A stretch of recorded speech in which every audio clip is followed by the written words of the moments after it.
CBN Total, o seu programa de notícia e variedades. Apresentação, Aldo Vilela. Milton Blotter, coordenador do Instituto Pelópita Silveira, Evandro Avelar, secretário de Serviços Urbanos de Jaboatão, e o vereador Gilberto Alves, que preside a Comissão de Mobilidade da Câmara do Recife. A gente, na sequência, a Semana de Mobilidade e debatendo esse tema aqui na CBN. Senhores, boa tarde, obrigado pela presença. Eu é que estou com uma voz de Pato Donald, mas olha, quando a gente fala, até agora, antes de entrarmos lá, a gente está discutindo isso, mobilidade. Todo mundo fala mobilidade. Mas aí, Blotter dizer que a coisa não é bem assim. Mobilidade é uma coisa, transporte é outra. Boa tarde, Blotter. Queria que você começasse provocando isso aí para os amigos começarem a debater. Boa tarde, Aldo. Boa tarde, ouvintes da Rádio CBN. Historicamente, a gente tem todas as nossas legislações, né? É bom esse momento que a gente está discutindo isso com a comissão da Câmara, né? Historicamente, todas as legislações trazem dois temas que se aproximam, fazem parte do objeto da mobilidade, que é transporte e circulação. Invariavelmente, o resultado disso tem sido circulação para viabilizar o transporte individual e transporte de má qualidade para a população pobre. A gente nunca teve transporte de qualidade para beneficiar toda a cidade, alguma coisa que pautasse o crescimento da cidade em função de deslocamentos mais fáceis, mais ágeis. Isso é histórico, né? Isso é histórico, mas vinculado ao modelo de desenvolvimento que a gente teve, que é um modelo de planejamento rodoviário para beneficiar o automóvel. Hoje a gente sofre das consequências disso e retoma o tema mobilidade, né, que requer, trata do deslocamento das pessoas e dos bens. As pessoas se deslocam de várias formas, né? Se deslocam a pé, de bicicleta, de elevador, né, de plano inclinado se morar em morro, né, quer dizer, deverá, né, porque ainda não temos esses equipamentos aqui, mas que a gente incluiu no plano de mobilidade, né, não só de ônibus. Ônibus aqui no Recife é a nossa principal, o principal modo de transporte de passageiros. O principal, né? Dor de cabeça também. Não, exatamente o que está se tratando hoje são os sistemas mais modernos de ônibus de alta performance, né, que chama o BRT, o TRO, né, que transportam com a capacidade como de metrô, né, com muito conforto, né, e com muita eficiência, né, chega no horário, bilhetagem fora, embarque e desembarque a nível, é tudo muito rápido, né. Esse futuro, né? Não, né? Aqui. É um futuro mais próximo no Recife, porque o governo do estado já deu ordem de serviço para o corredor leste-oeste, né? Então a gente já vai ter isso. Uma parte do corredor norte-sul, pelo menos a parte norte até o centro do Recife já vai ser feito. E no Parque Mobilidade tem o corredor da Avenida Norte, o restante do corredor norte-sul, a BR-101, corredores de BRT de alta performance, né? Então tudo isso está sendo trabalhado para que a gente conclua o projeto de 26 anos, que é o Sistema Estrutural Integrado, né? É verdade. A Avelar conhece bem, né? Secretário, me diga uma coisa, quando a gente fala em problema de trânsito, Recife vem logo à tona, mas você tem Recife dentro de Jaboatão, Jaboatão dentro do Recife, Olinda dentro do Recife, e essa mistura. Esse problema que a gente sofre aqui, a cidade de Jaboatão também padece e não tem tanto destaque, mas tem muito carro e pouca rua. Boa tarde, Aldo. Boa tarde, boa tarde, Gilberto. Veja, essa é uma questão que padece Jaboatão, padece o Recife, padece toda a região metropolitana e eu diria que padece o Brasil, né?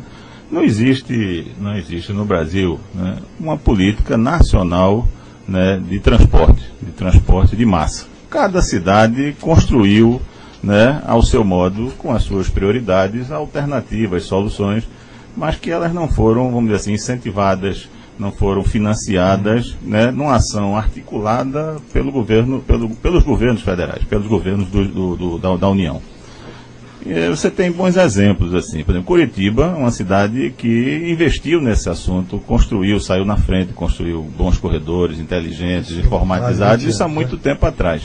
Mas é uma situação bastante própria, localizada, que não se verificou na maioria das capitais brasileiras. São Paulo é uma cidade complexa, com toda a capacidade dela de investimento, de financiamento, de recurso próprio, não conseguiu viabilizar um sistema, né, de massa, né, construiu metrô, tentou criar corredores, canaletas exclusivas, mas não é um sistema bem articulado. O Rio de Janeiro é uma cidade também poderosa, né, mas também com... Ou seja, todas têm dificuldades nisso, porque não existiu, como, por exemplo, uma política nacional de saúde. Bem ou mal, tem o SUS, o Sistema Único de Saúde, que, né, financia, dirige, orienta, né, e os municípios, os estados, eles conseguem ir na esteira de uma política nacional. O transporte, ele sempre foi relegado a segundo plano. Na nossa região, né, nós tivemos a sorte de, no início, aí, na década de 70, se eu não me engano, né, se montou uma estrutura, né, eficiente do ponto de vista técnico, que era uma empresa metropolitana de transporte. Essa empresa deu sinais e orientação sobre uma política de transporte metropolitana que foi bem sucedida, mas ela não obteve a complementação ou não avançou para que os problemas todos fossem resolvidos. Então, ela orientou isso em cima de um sistema estrutural integrado, foi citado aqui, não foi nem concluído ainda. Esse sistema está montado numa rede de metrô, né, numa linha de metrô, em linhas do metrô, que não tinha, vamos dizer assim, o destino próprio, porque ele foi... O metrô do Recife tem uma característica muito própria, ele não tem, né, carga ou passageiros lindeiros. Ele foi montado na rede, em cima da rede do sistema de carga. De trem. Então, de trem. Então, onde circulava a carga, não circulava o passageiro. Então, a linha do metrô aqui foi estruturada assim. Então, o sistema estruturado, né, metropolitano, né, foi montado numa rede de metrô e com o apoio de linhas alimentadoras por ondas. Então, isso tudo tem situações técnicas que inviabilizam e dificultam essa mobilidade. Aí eu venho para o Jaboatão, que você me perguntou. Jaboatão, eu diria que tem uma situação das mais caóticas que a gente puder imaginar na região metropolitana. É um município que ficou durante muitos anos, falávamos aqui anteriormente, de quando começar o programa, ficou terra de ninguém, sem autonomia, sem liderança, sem posição firme em relação aos problemas e às dificuldades e sem posição em relação à integração metropolitana. Eu me lembro que quando a gente tomou uma iniciativa aqui há pouco tempo atrás de remover, por exemplo, o transporte clandestino da região metropolitana, o único município que não aderiu a essa ação foi Jaboatão. Jaboatão se excluiu daquela ação de remoção do transporte clandestino.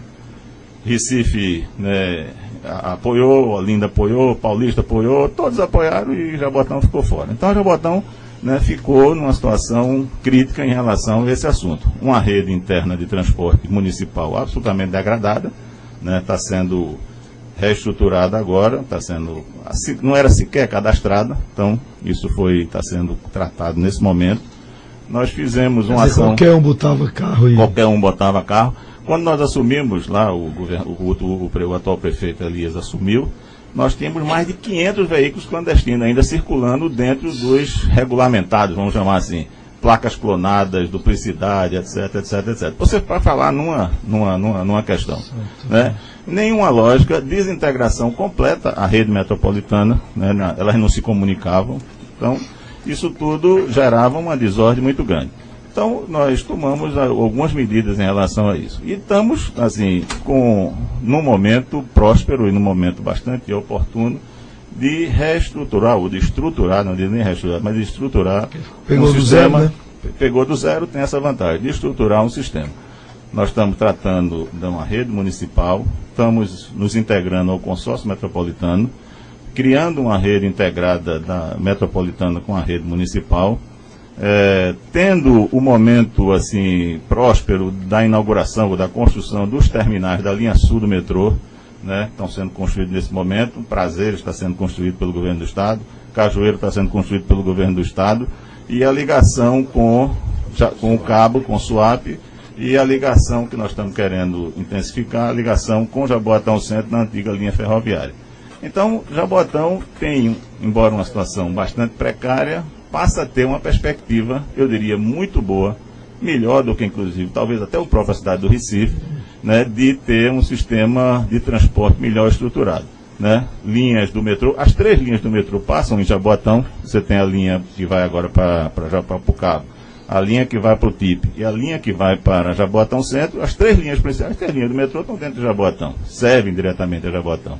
Então, linha de metrô... Como redistribuir, né? Exatamente. Com transporte complementar. Linha de metrô, estações em fase de construção, e estruturação de uma rede, né, de ônibus por ônibus integrada à rede municipal, eu acho que vai dar uma condição muito boa a Jaboatão do ponto de vista da questão do transporte metropolitano, que hoje impacta fortemente. Mas eu diria a você que a situação ainda em Jaboatão, sobre esse aspecto, é muito precária, porque isso tudo está em fase de construção e a maturação se dá pelo menos no médio prazo. Vereador Gilberto, a preocupação de vocês lá na Câmara, agora, com mobilidade ou sempre foi? Mas esse é o tema que termina ficando mais em alta agora. Boa tarde. Boa tarde, Aldo. Boa tarde a todos os ouvintes do programa CBN Total. Boa tarde, Evandro Avelar, um amigo de longas datas. Milton Bota, professor Milton Bota, um grande entendido da questão de mobilidade. Veja bem, a gente tem, a partir da instituição da Comissão de Mobilidade, e é uma comissão, diga-se de passagem, transitória, a gente tem um prazo para apreciar um projeto de lei que foi encaminhado pelo Executivo, o projeto de lei número 12/2011, que trata exatamente da mobilidade urbana. A mobilidade urbana, com esse enfoque atual, a gente nunca tinha visto. Como foi falado anteriormente aqui, pelo foco do transporte e por outros enfoques, mas nunca com a questão central como está discutindo agora. Eu destacaria aqui, uma coisa que eu acho que é fundamental. A gente teve a oportunidade de ontem receber lá na Câmara Municipal a visita da Comissão de Mobilidade da Assembleia, e hoje estivemos lá na Assembleia na audiência pública. Está aqui Milton Bota, que também se fez presente nessa reunião.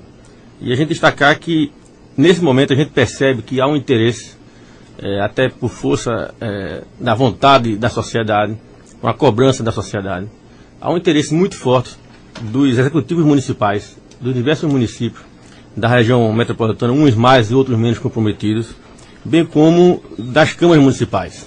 E aí isso já tem rebatimento no poder executivo estadual. Agora, há pouco, quando a gente participava, o Danilo Cabral, secretário da cidade, inclusive teve aqui essa semana com você, anunciava na audiência as medidas que o governo do estado está propondo na área da mobilidade.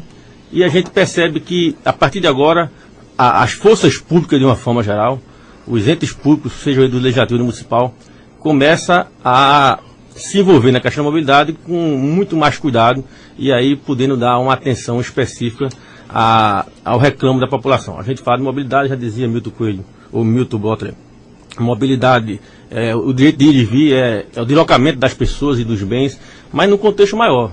Ainda há pouco também, ainda nessa audiência, a gente discutia que a gente precisa imaginar que uma pessoa, quando ela sai de suas residências, ela vai se deslocar ao seu destino, seja o trabalho, seja a escola, ela já começa a mobilidade a partir dali. Na hora que você sai de casa, você mora num morro, e aqui a gente tem no Recife quase 500 mil pessoas que moram em área de morro. Quando a pessoa sai de suas casas, que vai descer de repente uma escadaria com quase 200, 300 degraus, isso já faz parte desse contexto, ou seja, a questão da acessibilidade também. Então, com isso que a gente está preocupado em discutir. O plano de mobilidade encaminhado à Câmara, ele prevê diretrizes gerais. A gente quer aprofundar esse debate, a gente quer envolver a sociedade nisso, vamos promover audiências públicas, para que a gente possa pensar na mobilidade no contexto mais amplo, e aí a gente ter, de fato, um projeto que contemple todas as necessidades da população. Mas deixa eu lhe perguntar, é um bom plano, ou esse plano ainda carece de mais observações? É lógico que numa casa como a Câmara Municipal do Recife, nós temos 37 vereadores, o plano, alguns até falam que é uma espécie de uma carta de intenções. Eu diria até uma carta de boas intenções. É um plano que precisa ser melhorado, sim, precisa ser discutido, precisa ser aprofundado. A gente vê, eu citava há pouco, quando o governo do estado anuncia o seu plano de mobilidade, ele já anuncia determinando quais ações irá fazer, o orçamento, o prazo de execução disso. São detalhamentos de um plano que a gente precisa discutir e avançar nesse debate. A gente já está fazendo esse debate, inclusive, com o Instituto Pelotas Silveira. Tivemos uma reunião essa semana, já está agendando uma próxima reunião na próxima semana. Nós vamos primeiro fazer, nesse primeiro momento, é bom que se diga, a gente está há uma semana com essa comissão instituída. A gente vai nesse primeiro momento fazer audiências técnicas para poder a gente trazer ao ambiente da comissão informações, para a partir daí a gente poder ampliar, e aí já tem várias contribuições dos colegas vereadores através de emendas, para que a gente possa discutir um plano que seja mais consistente e um plano que aponte já soluções a partir de agora. Ô Blota, me diga uma coisa. A gente fala de daqui a alguns anos o trânsito vai complicar, daqui a alguns anos ninguém trava. Nós chegamos ao ápice do problema no Recife. Olha, eu queria retomar uma coisa nesse tema, né, colocado aqui pelo Avelar, que é a questão de uma política de mobilidade, né? O Ministério das Cidades foi criado no governo Lula. Ele criou também, junto dele, tem a Secretaria Nacional de Mobilidade e Transporte, que redigiu um projeto de lei, eles nunca aprovaram no governo federal, que que orienta a política nacional de mobilidade, né? Introduz o conceito do sistema de mobilidade, que se divide em três partes, vamos dizer, em três elementos, que são a infraestrutura de mobilidade, tem as vias, a sinalização, o controle, os meios, os modos, né, veículos motorizados, não motorizados, e os serviços de carga de passageiro e tal. Então, a prioridade no serviço de passageiros está apontado lá. Nós, no plano diretor de 2008, aprovamos o texto do governo federal antes do governo federal. Quer dizer, a gente já sintonizava no Recife, se antecipava a estar linkado a uma política nacional que iria ser desenvolvida e que continua sendo desenvolvida. Aí eu vou para a sua pergunta, que é importantíssima, né? E muito pertinente. O governo federal passa a usar como critério, né, de qualquer intervenção, qualquer recurso que repassa para a parte de transporte, ou que ele chama mobilidade, tudo que for voltado para o transporte de passageiros, né, dentro o que tiver ligado às cidades, né, porque o que tiver ligado a cargas, Ministério dos Transportes, não são estradas, rodovias e tal, que passam também pelas regiões metropolitanas, como a gente está vendo, passa por Jaboatão, né? Mas a questão central é o seguinte: o Brasil cresceu economicamente, né? O Pernambuco está crescendo, a região metropolitana muito mais, mas todas as grandes metrópoles brasileiras pararam. Se você tem esses cálculos feitos, eu não tenho aqui de cabeça, mas São Paulo, Recife, Rio de Janeiro, o quanto custa o tempo perdido no trânsito, né? E não existe em nenhum país do mundo uma solução para que as metrópoles funcionem e esse tempo perdido seja revertido em algo produtivo, senão a melhoria do transporte público, colocar o transporte público de qualidade. Então, por isso, quando o Gilberto coloca um consenso, uma convergência, né, dos poderes públicos, todos eles, né, em torno do tema e da população, né, é um momento diferente, né, embora a gente tenha outro contraponto, né, a gente está num momento onde mais se vende carro, né? A população, o Brasil é hoje o país no mundo onde mais se compra o primeiro carro. Aí a gente vai chegar e dizer à população: não, mas agora você não vai mais conseguir circular. Não precisa nem dizer, não consegue. Porque parece, né, que isso é meio histórico também, né? O primeiro objeto de desejo de todo mundo parece que é um carro. Agora carro. E depois, quando ele tem o primeiro, ele quer o segundo. Mas é justo, veja só. 150 mil novos carros no ano passado na região metropolitana. Eu não sou xiita nisso aqui. Eu acho que a gente dá prioridade para o transporte público. Quem quiser ir de carro vai, lamentavelmente, ficar parado, porque a prioridade tem que ser dada. Mas a taxa de motorização, o número de carro por habitante aqui, ainda é infinitamente, por exemplo, o Recife é 10 vezes menor a taxa de motorização que Paris, por exemplo, que tem a metade da área, né? Mas a população não usa o carro todos os dias, tem que usar transporte público, porque até não funciona, não chega, vai usar num horário à noite ou para sair no fim de semana, mas todo mundo tem carro novo, né? Vamos dizer, então isso não é um grande problema, desde que você pegue o seu carro, vamos dizer assim, a meta num plano desse mobilidade, eu sou suspeito para falar, porque eu coordenei o plano, né, essa que ele está chamando a carta de intenções, tem várias coisas para se pontuar aí, mas a meta é que o carro, o veículo individual, ele seja um modal, né, junto com outros, conectados com outros. Se você vai ter um corredor, um grande corredor que permite você ir de Olinda a Boa Viagem em 15 minutos, 10 minutos, você para no estacionamento próximo a esse corredor e vai ao seu destino rápido e volta, pega seu carro. E se você vir direito, se você parar um pouquinho no sinal, você 10 minutos, 5 minutos, parar, a quantidade de carro que passa só com uma pessoa. Não tem ninguém com 4, 5, 3, uma pessoa só, por carro. Foi anunciada hoje, Aldo, a MTU fez uma pesquisa, aqui no Recife, a gente tem uma ocupação de 1,2 pessoas por carro, por automóvel. O motorista e o anão. O motorista Porque... e a gravata dele.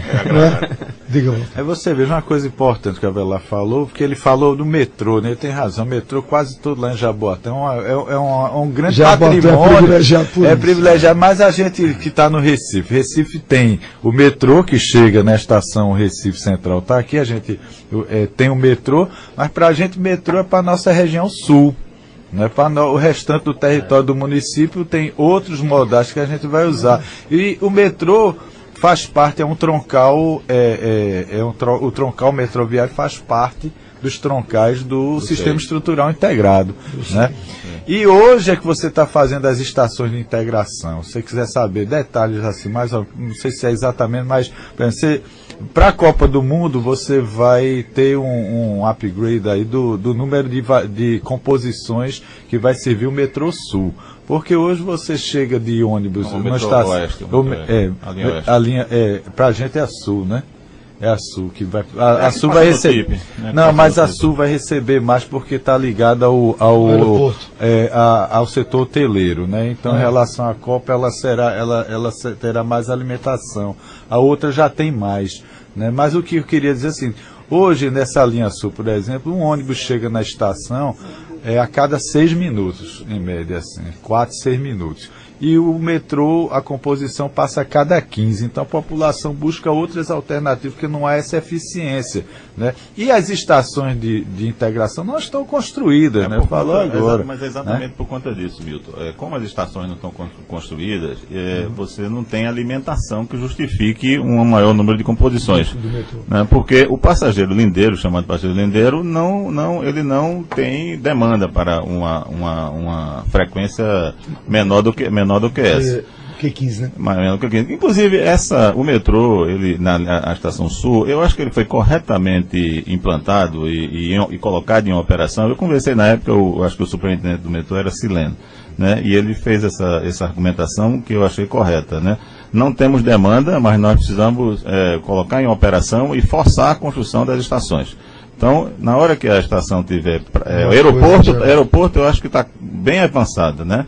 Prazeres começou agora, Cajueiro está bem avançada. Com as 3 estações funcionando, nós vamos alimentar, né, com as linhas integradas, principalmente da região sul do Recife e de Jaboatão, e aí nós vamos dar uma frequência correta. Eu acho que o metrô vai dar uma frequência correta àquela linha. Exato, tem muita gente dizendo, viu, Gilberto, que a salvação é essa Copa do Mundo aqui.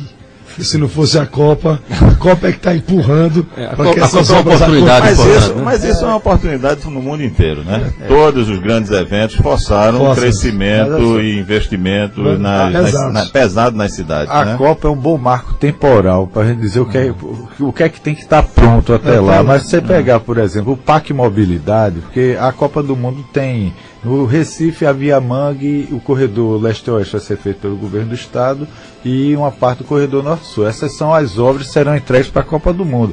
Mas você pegar o Parque Mobilidade, Parque Grandes Cidades, onde entra BR-101, a Avenida Norte, o corredor da segunda e terceira perimetral, você completa praticamente todo o sistema estrutural integrado, já que vão ter para a Copa ainda as outras estações, são 10 estações de integração a ser construídas. Então a Copa é um marco temporal, mas a conclusão de todo o nosso sistema estrutural integrado ainda tem um tempo, né? Deixa eu pedir pensão a vocês, vamos para a formação de rede e a gente volta já.